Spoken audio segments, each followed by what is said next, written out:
you'll find a Mets fan. Let's go. This is a Mets cheer for all your Mets here. Let's go.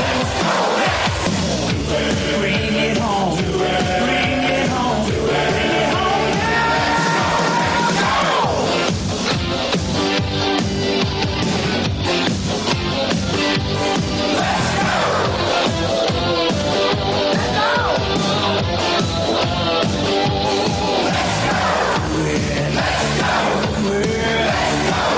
Make it happen. There's no stopping us now. We're gonna do it again. It's not a question of how. It's just a matter. It's just a matter. It's just a matter of Hello again, everybody. Joe Piscopo, Shea Stadium. The big story. Mets 86. Exciting, thrilling, awesome. Let's take a look.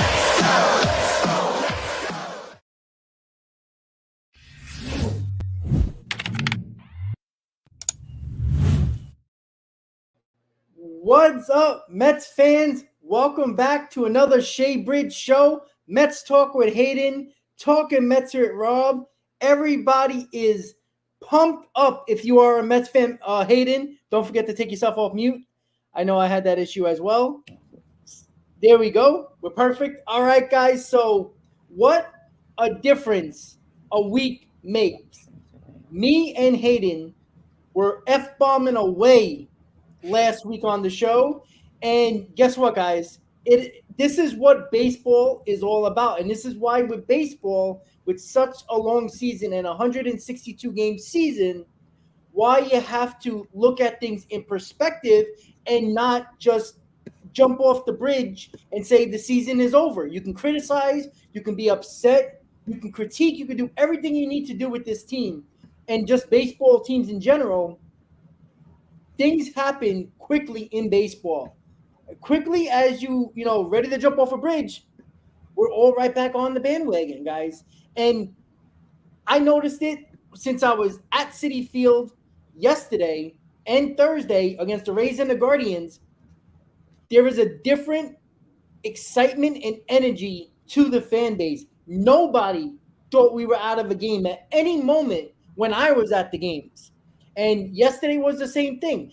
After Robertson gave up that two-run home run to Ramirez, I don't think anybody thought that this game was over. Like, yeah, we were pissed off. Yeah, we booed Robertson off the mound, which is kind of sad considering he's been our best arm basically all year. But it was more of the fact that Ottavino basically almost blew the game for us. But nobody thought this game was over. Nobody left. 2 weeks ago at home, people were leaving after the Mets gave up the lead. They were gone. And it just shows you what a difference a week makes in baseball. The Mets on a 5-game winning streak, 2 games over 500, right back in a playoff spot. Oh, by the way, right? A wild card spot. And again, as bad as the Mets played over the last basically month, they're only 5 games out of first place, guys. And that's exactly where you want to be when considering this time last year, look at the standings. The Braves were 10 games out at this point. And guess what? They found a way to get back. Maybe starting slow is the recipe now in baseball to start off getting hot mid to late in the year, and it might make all the difference in the world. 2021, the Mets started hot, ended terribly. Last year, same thing, right? Even though they lasted longer in 2022, they still didn't get to their goal, which was winning the division and getting to a World Series and then winning one.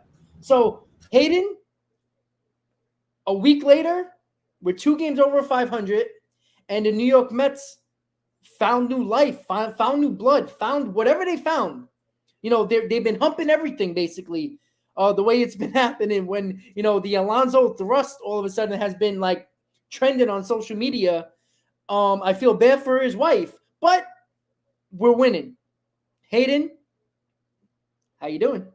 Yeah, what's going on, everyone? Mets Talk with Hayden here. Hope everyone is doing extremely well, whether you're tuning in on my channel or Rob's channel, of course. Appreciate you guys tuning in. Currently in a hotel right now, so that is why you see that great man as my background, and I'm going to have a Red Sox hat on. But yeah, I hope everyone is doing extremely well. And I mean, yeah, like you said, the attitudes have changed completely than a week ago today. I mean, a week ago today, everyone was dropping F-bombs. Everyone was talking about Billy Epler and Buck Showalter losing their jobs. They were talking about players moving down in the lineup, replacing guys in the lineup with your prospects, your younger talent. And now the Mets went 5-1 this week, which I don't think anyone expected. They took the series from the best team in baseball and swept the Cleveland Guardians. And I say tip of the cap to this Mets team, because they did exactly what they were supposed to.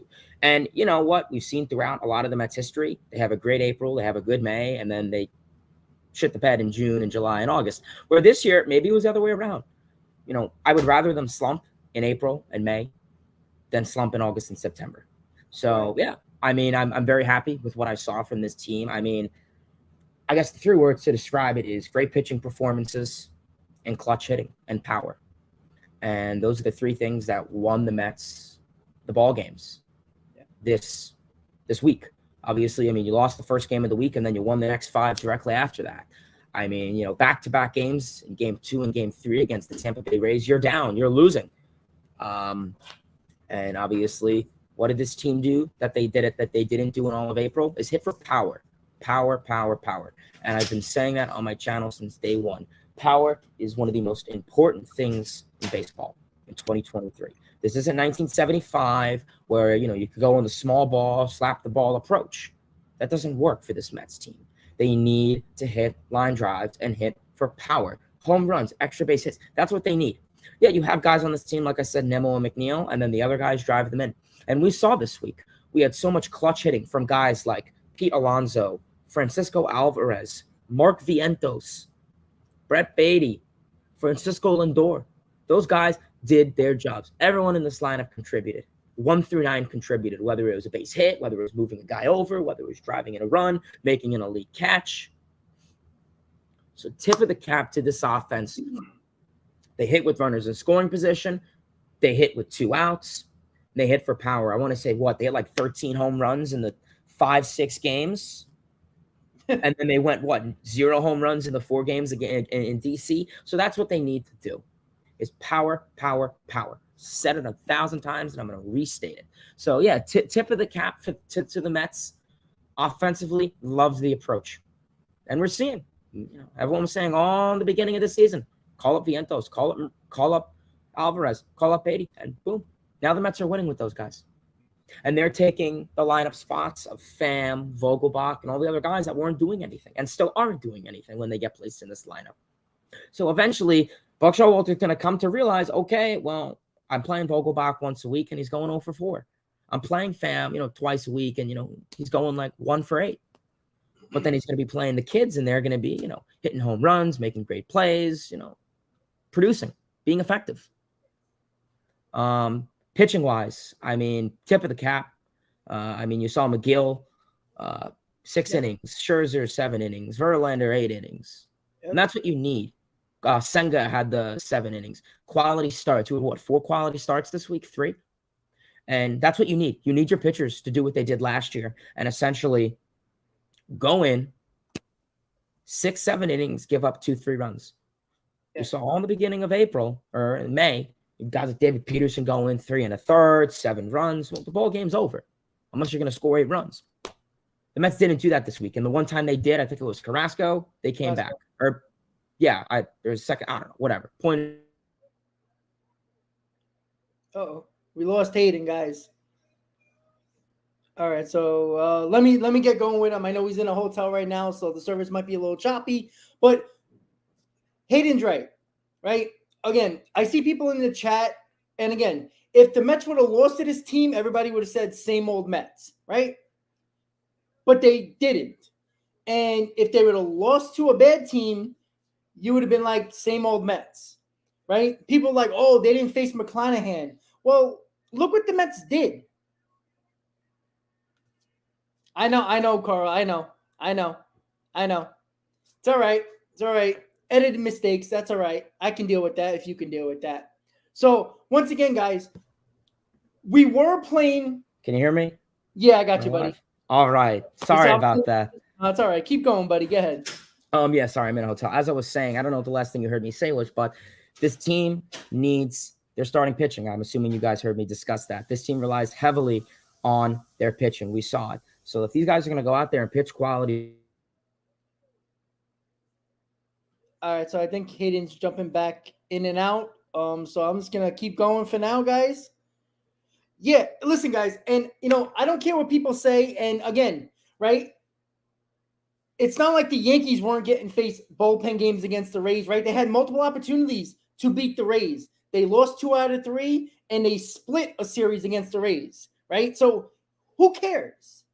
And that is the problem that I hate when people talk about, because the same people who bitch and moan that they shouldn't lose to this team or they have no chance against this team, the Mets have a better record against Hayden. I think you're back. And we keep on going back and forth. We're like, oh, but listen, I got to tell you this. I don't care, right? Where were you when the Yankees split against the Rays, right? Where was Garrett Cole when he gave up a 6-0 lead, right? The Mets played well. And again, you're going to come up with the negatives, and that's a typical fan that either is a Wilpon apologist or a fake Mets fan or probably a Yankees fan or not a Mets fan. And I continue to keep on talking about the same thing over again. Yeah, listen, but guess what? They're 25 and 23, where you're kind of blurry, but you're there. That's a good thing. All right, well, it counts. Just quickly to go over it. Yeah, starting pitching, it's important, and we easily see that would be why. awesome. Yeah, buddy. Yeah, no, like I said, the starting pitching is going to be very, very important for this team. If they can go out there, pitch quality starts, and keep the Mets in this ball game. And we saw that 7 innings, 6 innings, and it helps everyone. It helps the whole team. It affects the team winning. It affects the bullpen. We saw how overtaxed this bullpen was constantly. We were in mid-May and we're talking about guys going constantly up and down from AAA. We're talking about guys like Adam Ottavino throwing way too many innings, David Robertson, Jeff Brigham. So the Mets, by going longer into games, it's common sense. You're going to preserve your bullpen and they're not going to be overtaxed. So really, I like that. Scherzer, Verlander, that's what you paid for. Yesterday is what you paid for. I'm not expecting them to go 7 innings, 1 run every single appearance, but if they could do 6-7 innings, 3-2 runs, that's my ideal goal.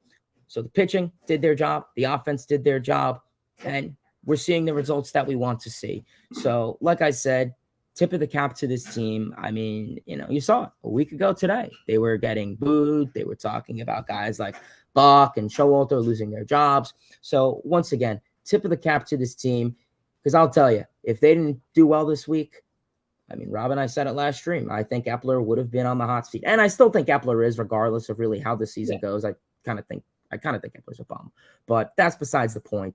Like I said, very, very impressive performances from this team offensively, pitching-wise. Power, like I said, power is a big thing, hitting with runners in scoring positions and 2 outs, which is what they did. And then the pitching. So, when we were speaking about it, well, is it the offense? Is it the pitching? It's really a mixture of both, because we saw it when the Mets offense wouldn't come around, the pitching would hold down the fort. But then when they're hitting runs and the offense is alive, the pitching isn't doing their job. So, I mean, it's going to be interesting to see if the Mets continue to do it. And I'm optimistic and hoping that Alvarez and Beatty and Vientos can still continue to tribute, because those 3 guys are power bats in this lineup. Yeah. And if you have those 3 guys playing every day or mostly every day, and then you put that in with Alonso and Lindor, that's some good power there. And my only complaint coming into today is really probably going to be Buck Showalter not wanting to play them as much. I don't really know Buck's fascination with starting Vogelbach and Pham over guys like Vientos and Beatty. We know that he's kind of said in the past that, Vientos isn't quite ready to get into the everyday role, and I could see where he's coming from. But, like I said, if Buck's going to go out there and constantly throw guys like Vogelbach and Pham, and if they're going to go out there and, go 1 for 8 in the week, and then you're going to see, Beatty and Vientos driving in runs and helping out this team, then, Buck's eventually just going to have to make the decision. So, I mean, essentially, I give this week, I mean, if we're rating this week, I'm giving it a 9.0 out of 10. Yeah, I agree. I agree, buddy. I 100% agree. And listen, Was it perfect? No. But what this team showed that they haven't really shown almost all year was ability to win in many different ways, right? There was a little bit of small ball, a little bit of home runs, or a lot of home runs for that matter. There was different ways. Pitching came through, right? They won in a lot of different ways. And that was important to me. And again, I'm sick and tired of people, and not a lot of Met fans, the ones that just jumped on the bandwagon 3 days ago, that were on Twitter talking about how you won. I don't think, and I also think that late inning come from behind wins, no matter how you got to that point, winning those games is hell of a lot more important than winning the game 10-0. Because what does that show? That shows you probably beat up on a bad pitcher, and it was basically a done deal since like the 5th inning of a game, right? And it just shows that what late inning heroics which the Mets had over this whole last 2 series was the fact that it shows that they never gave up, which they were easily doing the prior 3 weeks. They were never giving up. They were never out of a ball game. There was, at one point there was a great pitch in like the end of the game yesterday, right? In game 1, the double play ball, right? That was important. There was so many things that was important that changed the mindset of the team, of the fan base. When the best feeling in the world for a baseball fan of any team is to know you're never out of a ball game. That's the way I felt ever since the game against the Rays. And don't think that doesn't matter to the team as well. You don't think once Beatty got that walk, before Marte hit that home run, and I'm going to tell you, I was at that game, guys. As soon as Beatty got that walk, Mets fans were on their feet chanting, "Let's go Mets," and going nuts. It was extremely loud at that ballpark for just a walk. Even when Marte, as bad as he was been, even though he had a good day yesterday, there was a feeling of somebody was going to come through. And yesterday, guys, look at the games. It wasn't just the kids. It was the veterans starting to pick it up. Lindor with the clutch hit. Lindor with the game winner, right? You saw Marte with the go-ahead home run yesterday. You saw Scherzer and Verlander pitch well. It was the veterans. A little bit of that youth of energy helps the veterans along as well. Like we all talked about, they look stale, they look flat. All you need is a little bit of energy. And then when the fan base realizes that they're never out of a game, the players feel the same way, right? After Marte hit that home run, you see Alonso waving his towel on the bench, hyping up the crowd. Like that was everything that you saw last year with this Mets team. And it's awesome. And again, all this excitement can go to shit if the Mets don't take care of business against a Chicago team and a Rockies team that they're better than. Let's be honest about that. The Cubs are 5 games under 500. The Rockies are under 500. Even though the Rockies took 2 out of 3 against the Mets are better. And let's be honest, the Rockies faced the Mets team that now is a completely different Mets team. Let's be honest about that. And even when the Mets, even when the Mets struggled against the Rockies in May, they were scoring runs, but then their pitching was imploding. So, I mean, being realistic, I would say I'm pretty optimistic going into this week. Like you said, the Cubs have been struggling offensively, pitching-wise. I think you face Stroman. I want to say you face Tyon. Tyon's really been struggling. Yeah, and Smiley tomorrow. So, I think realistically, I would like to take 2 of 3. And then, the Rockies, I mean, it's at Colorado. The ball's going to be traveling. But, go out there, take care of business, essentially. And like you said, the energy. We see this team has energy. I mean, I don't know what that weird humping thing Alonso's doing. Everyone, is texting me, what the hell is your boy doing? I don't really know what it is, to be completely honest. I think it's just a goofy thing. And, hey, you know what? If they're winning, let them do whatever the hell they want. If Cano wants to, slap his behind, or Alonso wants to hump the dugout rail, or, but give me some of that crazy 86 miracle celebrations. Whatever works, whatever gets the job done is really what I say. Yeah, and what's even more funnier, but with this, right? I was trying to think like when it comes to the Mets, right? And all the heartache and the disasters that we had to deal with as Met fans, and we try to find something, some type of solace, some types of like pinpoint moment that can change everything around. And somebody brought it up the other day. Oh, sorry, today, Evan Roberts, when I was listening to WFAN, he said that it reminds him of 2015, even though it's much earlier in the season this year, where it was the crying on the field with Wilmer Flores, and it was the Justin Upton home run that kind of like felt like it ended the season for the Mets in 2015, right? Not too long before the trade deadline. And then everything turned around after they got Cespedes, after they swept the Nationals at Citi Field. Everything changed for the Mets at that moment. And it feels like that, even though it's early on. But remember, guys, and I talked about this, the Mets, as bad as they played, and I talked about this last week, even though we were throwing F-bombs, if you listen closely, I said as bad as the Mets were, and I think Hayden kind of froze for a little bit, but again, hotel Wi-Fi, you understand that, guys.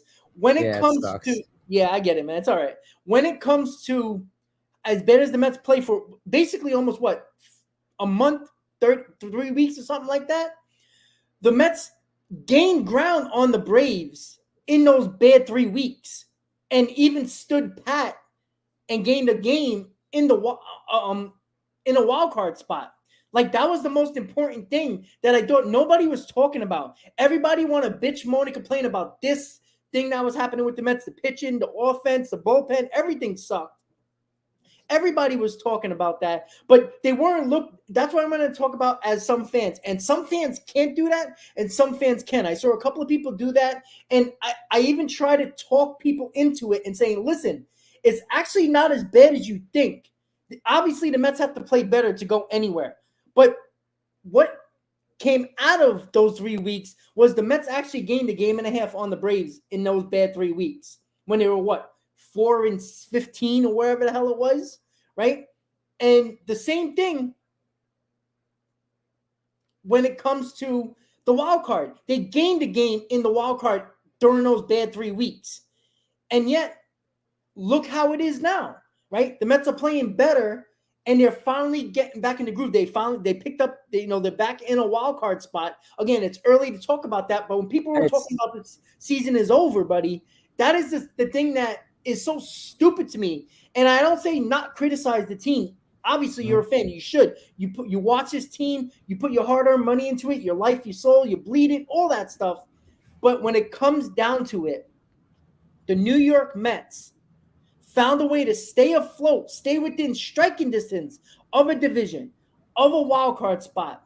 That's all you can hope for a team that was basically the worst team in baseball in the last 3.5 weeks. And they still gained ground on the division and the wild card. I think that's important to realize. You know what I mean? And I think I was going to say, I'm just going to keep my camera off just so it's So, and I think if you look at it, I mean, the fact is, like you said, Rob, the fact that the Mets are, had 2 really, really horrible, abysmal weeks. And the fact is that they're only 5.5 games back, and they're in second place. I mean, Philly, if you look at Philadelphia, they've really, really been struggling. And they got Harper back. Their bullpen hasn't been great. Their rotation 4-5 has been a big concern. They just haven't been getting the big hits and driving in runs and hitting with runners in scoring position. The Phillies are having their troubles. We'll see if they can get it. Last year they struggled and they picked things up, but it looks a little bit different this year. So we'll see. The Nationals are, obviously the Nationals, they suck. So nothing to say with them. And the Marlins are, 500, I guess what's expected. So like I said, I don't care for the division. Get in the playoffs, because all we know that is in the MLB playoffs, it doesn't matter where you finish as long as you get in. You could be the last seed. You could be the number 6 seed, like we saw last year from Philly. And then they beat the division Braves, beat the Padres, and they just couldn't get the job done against the Astros, which, I mean, hey, I'm not complaining, but that's just how baseball is. It doesn't matter where you finish. I get it. You want to see them play well, and you would rather have, 4 months of enjoyment rather than, September and October. So I think going on to it right now, If the Mets continue to play consistently, like I said, take the series. I'm not asking for sweeps. Take 2 or 3, and that gives you 90 wins. And honestly, I wouldn't be surprised with, how kind of close a lot of teams are playing.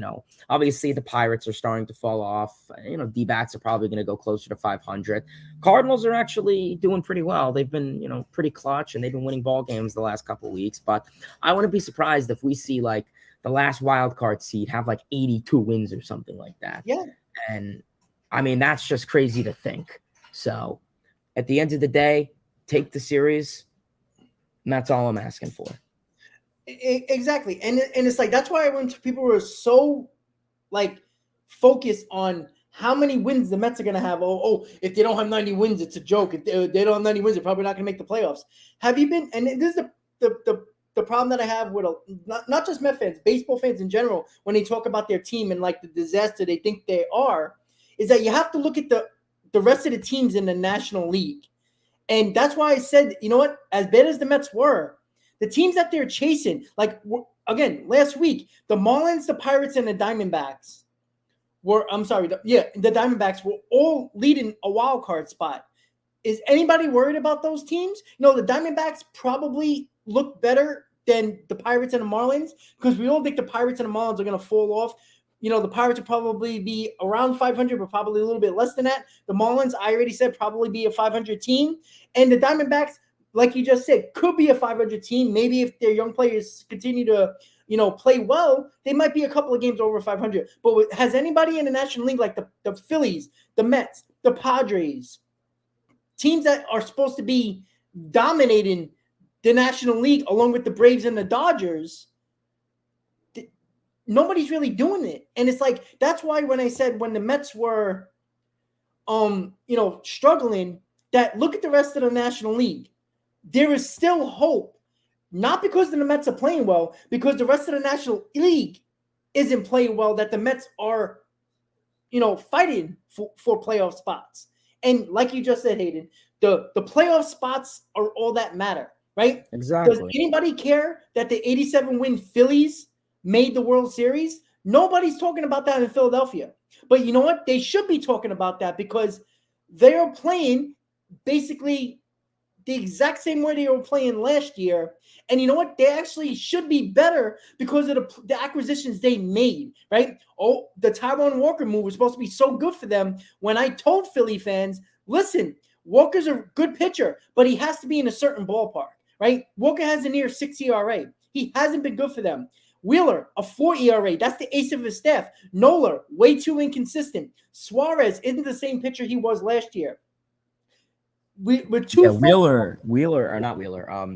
Walker sucked. Yeah, well, I mean, like you said, I mean, I remember telling Philly fans, he'll be decent in April, be decent in May, and then the second half comes, and then he melts down, gives up barrels, hard contact, and home runs. And being a guy pitching in great Citizens Bank Park, right field, I mean, it's not like Yankee Stadium, but I mean, it's to an extent a hitter's park for lefties. Yeah. And I mean, I don't need to tell you, but I mean, look at Walker's numbers, look at the ERA, look at the WHIP, the FIP.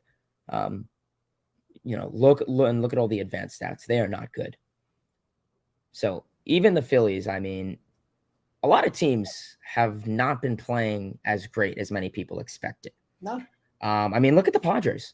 And, everyone says, oh, look at all the money the Mets spend. And, they could only end up with 101 wins and then lose in the playoffs. Oh, LOL Mets. How about the Padres? Correct me if I'm wrong. I want to say the Padres have the second or third highest payroll in baseball right now. And that consists of guys with Tatis, Soto, Machado, Bogarts. Yep. And, I mean, they're spending so much. And they're like 6 games under 500 right now. Why is no one talking about them? Why don't I hear, any media market saying, oh, the Padres season's over. Oh, fire Bob Melvin. Oh, my God, the Machado is not playing well. He has a bad OPS. No.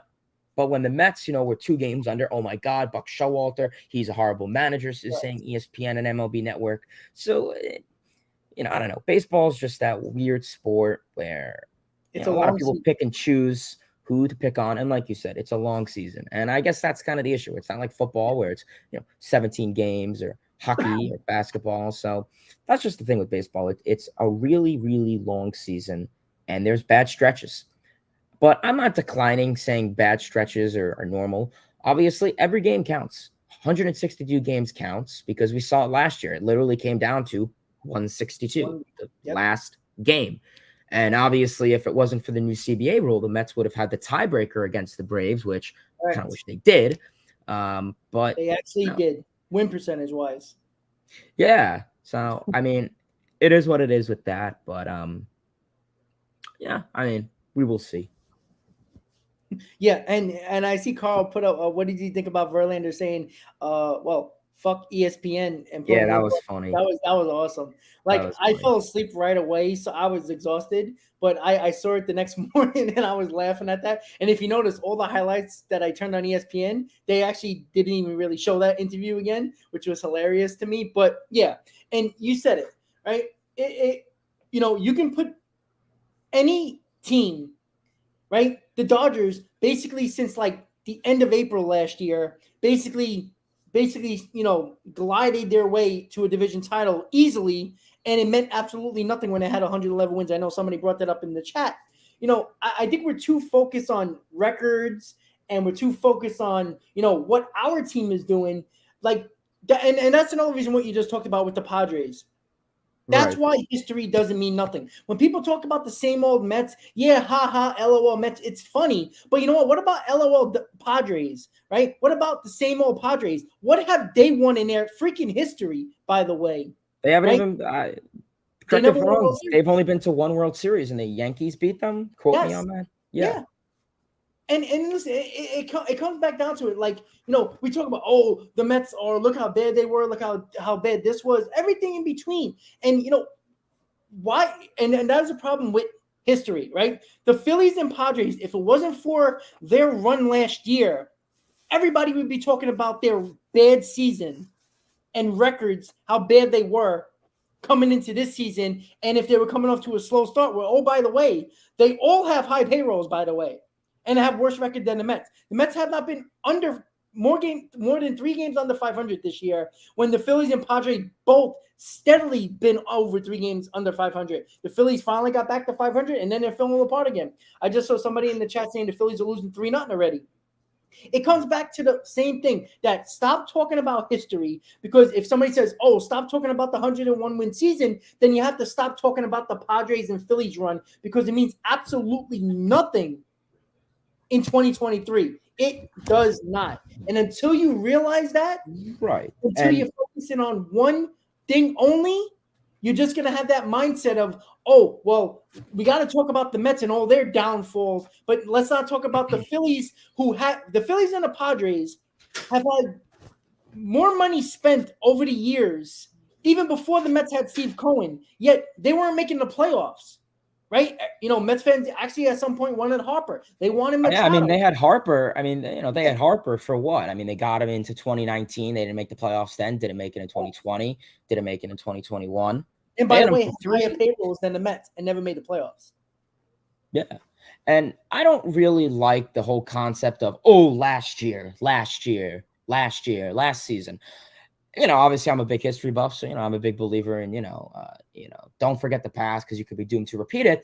But with sports, you can't really use that analogy to an extent, I think. When a lot of people defend Buck and defend Epler of, they won 101 games last year, that doesn't mean anything. It's a new season, new results. Like the same way people say, the Phillies, they were in the World Series last year. Cool. It's a new season. I mean, the Astros were the best team in baseball last year, and now it's the Rays right now. Yeah. Or, the Pirates. I mean, they're a 500 ball club right now. So, like I said, I really don't care for the whole concept of, last season this happened. A new season's a new season. Players break out. Players go on slumps. Pitchers get hurt. Manager. New stuff happens every single year. So, yeah. I mean, that's just how it goes.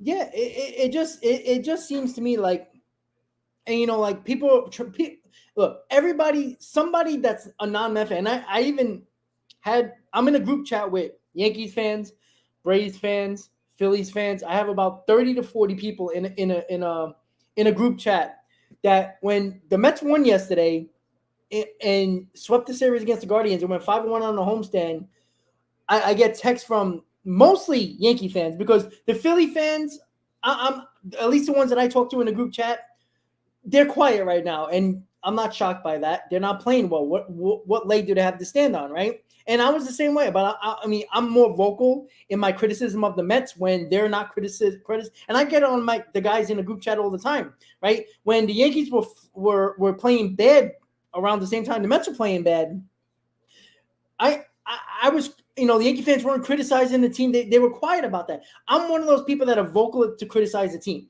right? I have no problem criticizing my own team, because I think it's very unfair if you're a fan of a team and you don't criticize your own, but have no problem LOLing another team that you just want to get on. Then I just don't understand what leg you have to stand on. And it's like, they were like, oh, well, look at the Rays. There's guys injured. Well, guess what? There was guys injured against when they were playing the Yankees, and I didn't see the Yankees win a series against the Rays, right? The Yankees split the series against the Rays, and all I hear on Sports Talk Radio in New York, oh, the Yankees are back. Okay, great. But they didn't win a series against the team they're chasing, right? And now they're facing the Orioles, who's had the best record in baseball over the last 3 weeks. And let's see what the Yankees do then when they actually got to face a really good team that actually has everything working for them right now. And again, the Yankees are playing well, just like the Mets at this point, right? But all the accolades are to the Yankees right now. Why? And that is the same thing that I just don't understand, right? I got the group chat once again. Yankee fans are all excited all of a sudden again, and it's great to be excited. But when you don't criticize your team, I don't think you have any leg to stand on.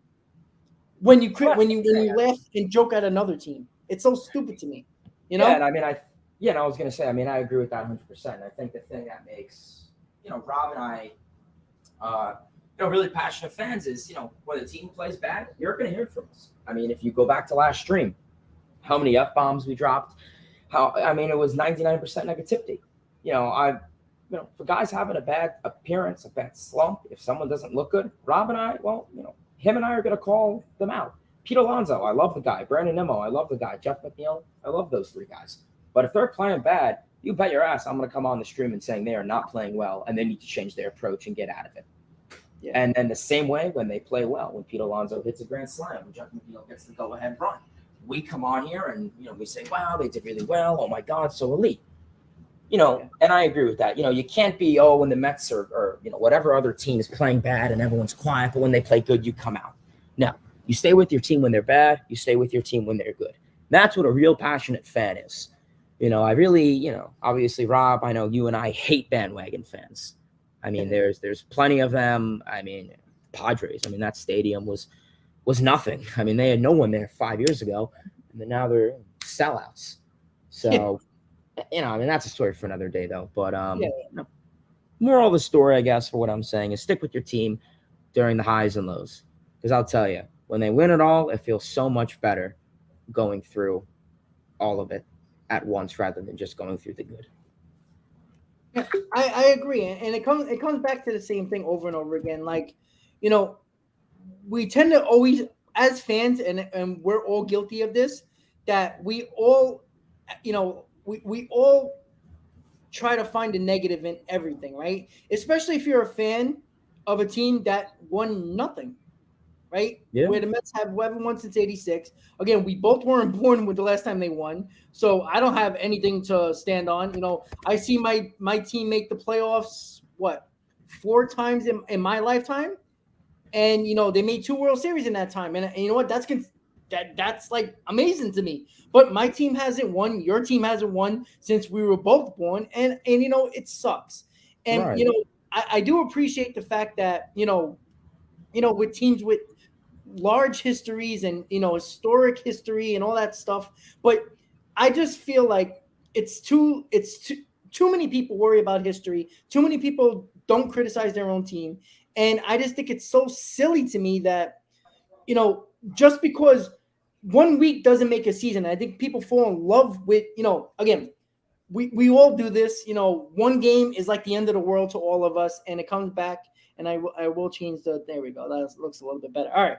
Sorry about that, guys. So it's just, I don't know. I get frustrated by it because I guess I got too many group chats going and I talk to too many fans of different teams, and I work with a bunch of obnoxious Yankee fans, and I'm so Gotta used to stay the with your crowd. obnoxious. Oh my God. Like I swear to God, they beat the Reds.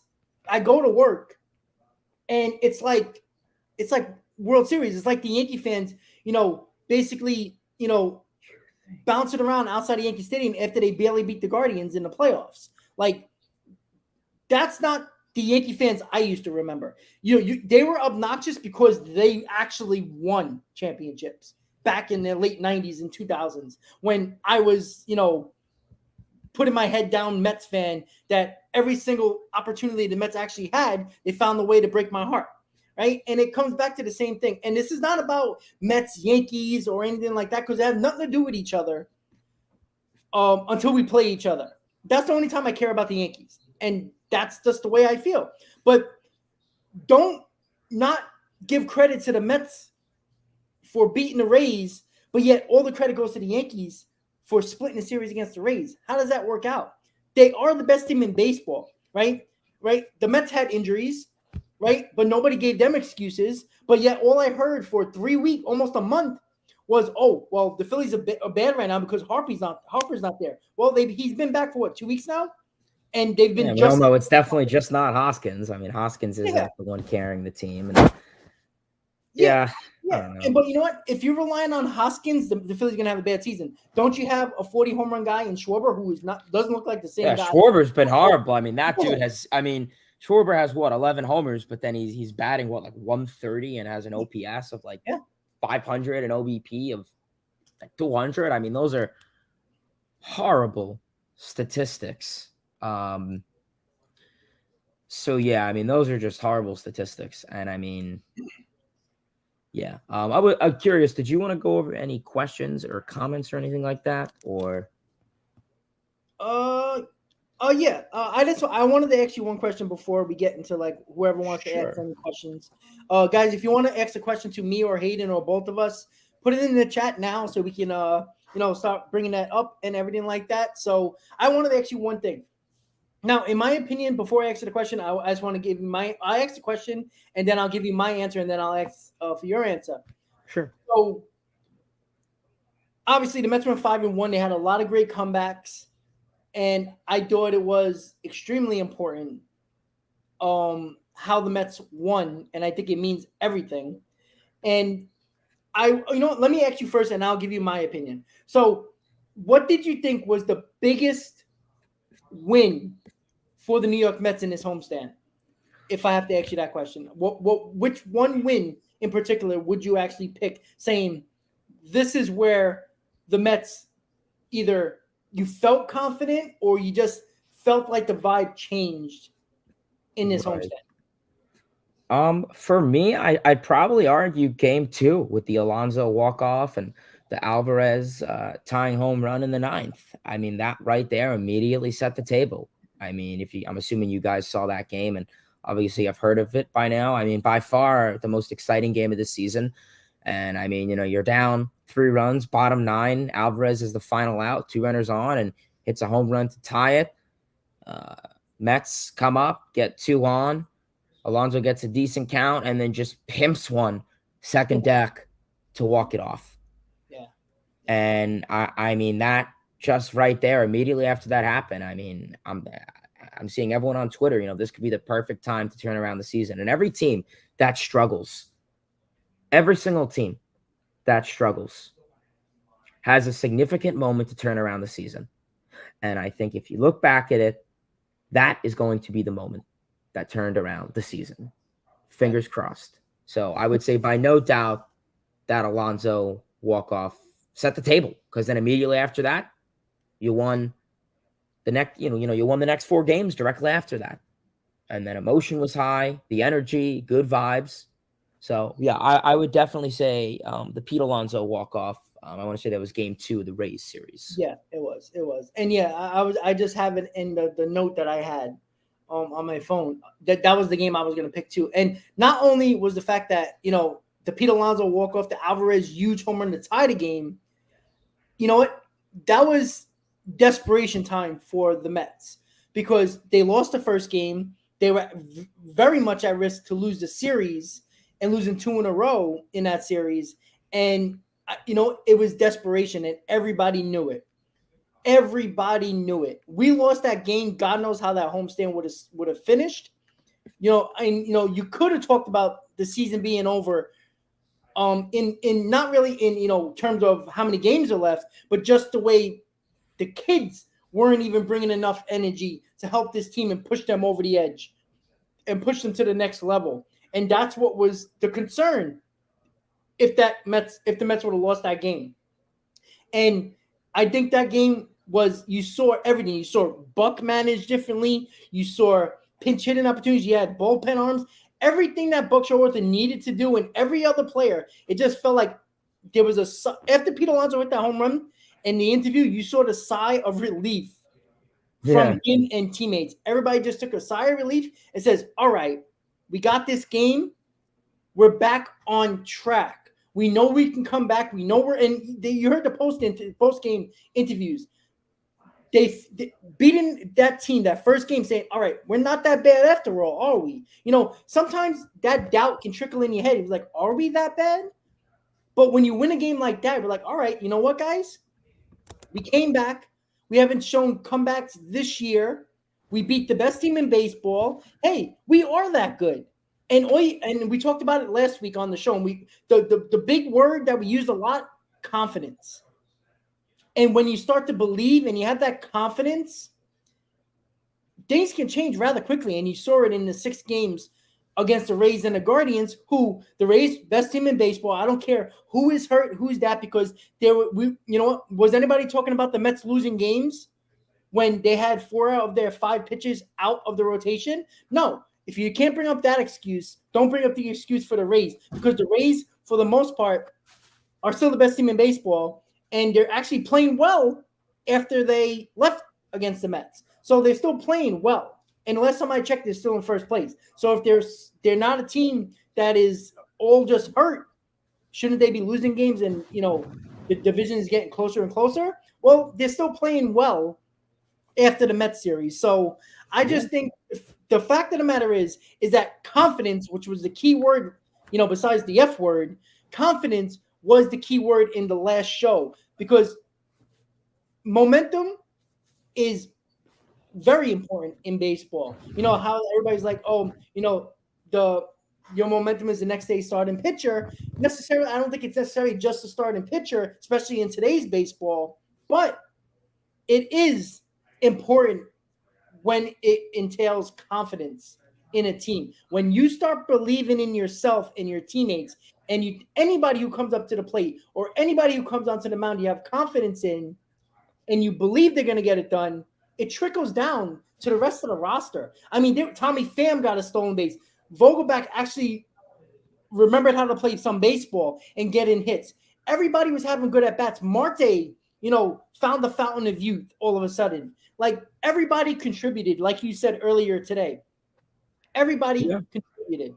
And that's important, because the Mets won 101 games last year because everybody contributed. Jankowski, Guillorme last year, right? Nito last year with the bunts that we needed, went to sacrifice and game-winning bunts and stuff like that. Everybody contributed last year. And again, the Mets are not going to go on a home run pace like they have been in this series, right? I don't think they are. They're not a big home run hitting team. They might be a little bit better, and there might be more threats in the lineup of a home run. And you see, when pitchers see guys that are a threat to hit a home run, they get nervous, right? They get nervous. They leave that curveball over the plate for Alvarez to hit it 450 feet, right? The Pete Alonso home run, a little bit of a threat scares the pitcher into getting a little bit nervous and might just leave that one fastball or that one breaking ball right over the plate to change the ball game. And you saw it almost every game except for the first game of the homestand in these 2 series. And it just shows what confidence and what a little bit of protection and a little bit of more of a threat than just Pete Alonso can change the complexion of a team. And we talked about bringing up the young kids, and look what the Braves did. Well, now the Mets are doing it. And if this comes to change the entire season for the New York Mets in the positive direction, and they go on a run, they're going to come back to this series in week before Memorial Day that changed the season. 2015 was the Cespedes, the Michael Conforto, Wilmer Flores, Cespedes thing in 2015 that changed everything for the 2015 Mets. We hope, as Met fans, that this homestand in the week before Memorial Day, in the end of May, change the complexion of the season for the positive for the Mets, because we will come back. There will be 5 days in Flushing 2023 version. If the Mets I like that. And that is the way I think it could be. If, again, they can play like shit against the Cubs and the Rockies and we're back to square one again. I don't think that's going to happen because I think they're riding high right now, and I think that they're not going to play down to their competition. The Cubs got some good young players, and I want to throw it over to the Cubs and the Rockies. Before we get to a couple of questions before we end the show tonight, the Cubs are a decent team. They got some good – the pitching has been pretty decent. The offense has been, hit or miss, but they got some good young players. You can easily lose 2 out of 3 against this team if you're not careful, obviously. But the Mets are better than the Rockies. The Mets are better than the Cubs, right? Again, take the series, just like Hayden said earlier. Go 2-3 against the Cubs, 2 out of 3 against the Rockies. Come back 4-2 in the road trip and come back and face the Phillies, right? You win series, you're on pace for 90 wins or more. Trickle in a couple of sweeps there, and you're in perfect position. And the Mets are in a perfect position right now. They're not dead in the division. They're in a wild card spot. They got 25 wins in a month and a half of the season, or almost 2 months of the season. There's still 4 months to go, guys. There's a long way to go, and I do think the New York Mets found the confidence they were looking for to make them believe. And then it trickled down to the fans, because I experienced at Citi Field Thursday and yesterday, guys. So, Hayden, let me just get your prediction for the Cubs and the Rockies series and what you think their record would be on that 6-game road trip, excuse me.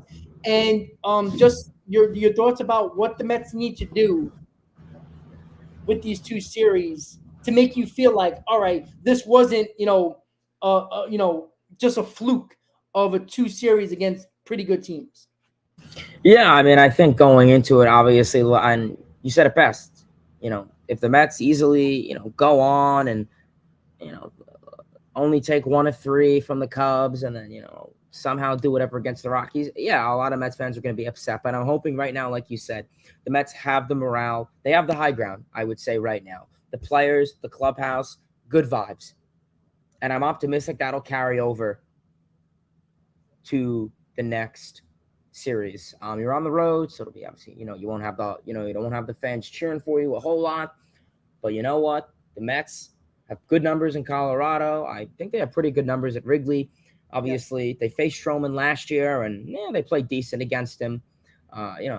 Smiley, I think he'll be a little bit of a competition. He's a lefty. The Mets have had somewhat of a complexity hitting against lefties to an extent this season, so we'll see what they can do against him. I think they can get on Taillon. He's really been struggling this season. So ideally, go into the Cubs series, take 2 of 3. I think if you could maybe take the first 2, you definitely want to take the first game. That definitely kind of, I don't really need to explain it, but taking the first game of any 3-game or 4-game series just definitely takes a lot of work and sweat off your back. So if the Mets could take 2 or 3 from the Cubs and then 2 or 3 from the Rockies, I would like to sweep in Colorado, but you have Scherzer, you have JV going in Colorado, but I don't know. I just feel, knowing that air, home runs are going to be big in Colorado, and maybe the Mets can continue to show off their power. I think Wrigley's I think it's an average ballpark when it comes to hitters. But Colorado is obviously a hitter's ballpark. So I would like to see a lot of home runs in Colorado, a lot of doubles. Let's see the ball travel. Maybe we'll see McNeil and Nimmo definitely show off with some power in Colorado. So, I'm going to say take 2 or 3. So, obviously 4-2 would be my ideal week. Anything lower, I'd be disappointed. Anything higher, I will be amped up and pretty hyped. I agree, buddy. And I was gonna say the same record, 4-2. I think that's anytime you go on the road, and Chicago's a interesting place considering the weather, because it's all night games, the 3 night games. It's usually they'll trickle in 1 or 2 day games. Wrigley plays, the Cubs play a lot of day games, but the Mets are playing 3 night games in Wrigley, and depending on the weather, if there's a lot of wind, if it's a little bit chillier, the ball's not carrying. It's going to be an interesting series against the Cubs. Stroman's pitched well this year for the Cubs. He's going to have a chip on his shoulder, for sure, to pitch against the Mets again. And is that going to turn into a good thing or a bad thing? Who knows, right? Smiley is going to be tough, as you said. He's having a good year this year. I think he has like a 2.5 ERA, a 2.4 ERA this year, and he's a lefty, right? But the Mets with lefties this year, their numbers are skewed at this point because a lot of their numbers was without Vientos and with just Alvarez as one of the righties. And how many times did you see Nito in the lineup over Alvarez in those situations? So you're not going to see a lot of the Phams and the Cannons of the world, without the Vientos and Alvarez and the way they're picking up. So, it might be a little bit different now that you see Vientos against lefties and Alvarez in the lineup, so you don't have to worry about freaking Nito in the lineup. And I do think that the Mets are going to take advantage of two teams that are not better than them. And, they don't really technically have the pitching matchups besides the Senga matchup tomorrow against the Cubs. I think it's kind of leaning somewhat towards the Cubs in these 3-game series. But I think the Mets bats are hot. I think they're confident. And I don't think they're going to just think that, okay, if our pitchers are not good, we're not going to be able to come back. They have that different mentality now. With the Rockies series in Colorado, it's a crapshoot every time you go there. With the high altitude, the thin air, every game can be 9-8, right? And that doesn't mean the pitchers just pitch bad. It's just, that's what happens in Colorado. And, that's why I always worry about Colorado and even though Colorado pitching has been terrible in Colorado, 7 ERA, that's how bad their pitching is in Colorado. So the Mets can take advantage of that. And when you get Scherzer and Verlander going, even in Colorado, you expect them to pitch at least a little bit better than their counterparts that they're going to face in Colorado on the mound. So in my opinion, 4-2, I think, is the minimum. And I think everybody would be happy with that coming back home, because if that's the case, what would you be? You would be 29-25, right? You'd be 4 games over 500 and coming back home to face the Phillies, who you hope, they're looking at that series as a get right series and get back on track series against the Mets. The Mets are looking to, destroy and bury the Phillies, at least for the time being. And that's where I think the Mets happen to look at, like you just said, 4-2, no problem. I think that's exactly where we would need to be. And again, 4-2 can mean a lot of things. If the Mets lose the first 2 in Chicago and then win the next 4, are we going to be happy? Or we win the first 4 and lose the last 2, like the West Coast trip, we were 7-3, but we lost the last 2 games in San Francisco. And we were great, 7-3 on the West Coast trip, great. But we were kind of like, that kind of started the trickle-down effect of, losing the terrible teams after that. So I think it's, how are we going to win those four games out of 6 in Chicago and Colorado? But 4-2 is the minimum, in my opinion. Anything more than that, 5-1, 6-0, coming back home, I think that's just gravy. So 4-2, I think the New York Mets got the confidence they were looking for within themselves that they are a good team. But you know what? It all comes back to what I said 3 weeks ago and the last 3 weeks. Quality pitching gives your team a chance to win every single day. And let me give you a stat that I even bring up today. The Mets are 11-0 when a pitcher goes 6 innings. 11-0. It's not a coincidence, because when you get a quality start, even if you're down a run, 2, occasionally 3, if you get 6 innings of 1, 2, 3 run ball, it gives your team a chance That's an actual chance of coming back into a ball game with your offense. And again, I gave you guys homework the last couple of times. Look how many times the New York Mets scored 5 runs or more in 48 games of the season, guys. It's a lot of games the Mets have scored 5 runs or more, and they lost a lot of those too. You get quality pitching, it gives your team a chance to win a ball game, even when your offense is struggling. So, Hayden, we're going to end the show in a couple of seconds. Your final thoughts when it comes to the Mets and just how you feel in general overall with this Mets team, and do you think they're going to go on a nice run in, say, the next 10 to 15 games because of these last 2 series, and then give your final thoughts and everything, whatever you got to talk about with your team? Yeah. I mean, I think right now, like I said, it's another week, and hopefully the Mets can do what they do best and win ball games. Took 5-1 last week. Went 5-1 last week, and I'm praying that carries over. You're away. You're going to be in Wrigley. You're going to be at Coors. So, like I said, you won't have that home energy, but hopefully the players can carry that energy and those vibes and just the morale over to those 2 away stadiums. If they can continue to do what they do best, and essentially, like you said, the pitching quality starts 6-7 innings, a run or 2, maybe 3 max. If the pitching can do that, and if the offense can hit for some power, and if not power, hit with runners in scoring position and hit with 2 outs. If they do those things, I would bet money that they are going to win. So we'll see how that goes. Otherwise, like I said, 2-3 and 2-3 in the both of those series, and then you come home. So we'll see how that goes. But yeah, otherwise, I do appreciate everyone for tuning in. I do apologize on my end for the crappy connection. I'm currently at a hotel right now. Currently in South Carolina. So the internet hotel was not what I expected. It seemed pretty good, and then it kind of just came on the stream and it kind of just collapsed. So I do apologize for that. I will be home tomorrow, so probably should be streaming tomorrow for the Guardians series summary and the Chicago Cubs series preview. So keep an eye out on that. If you want to follow me on Twitter at Mets Hayden, always do. And yeah, otherwise, I appreciate everyone for tuning in on my channel or Rob's channel. Yeah, otherwise, I do appreciate it. And yeah, LFGM, let's go Mets. Let's win some ball games. Absolutely, buddy. So once again, guys, subscribe to Mets Talk with Hayden if you haven't already. He's going to be doing a series recap of the Guardian series and the preview for the Cubs series, as he said. So make sure you check out that tomorrow.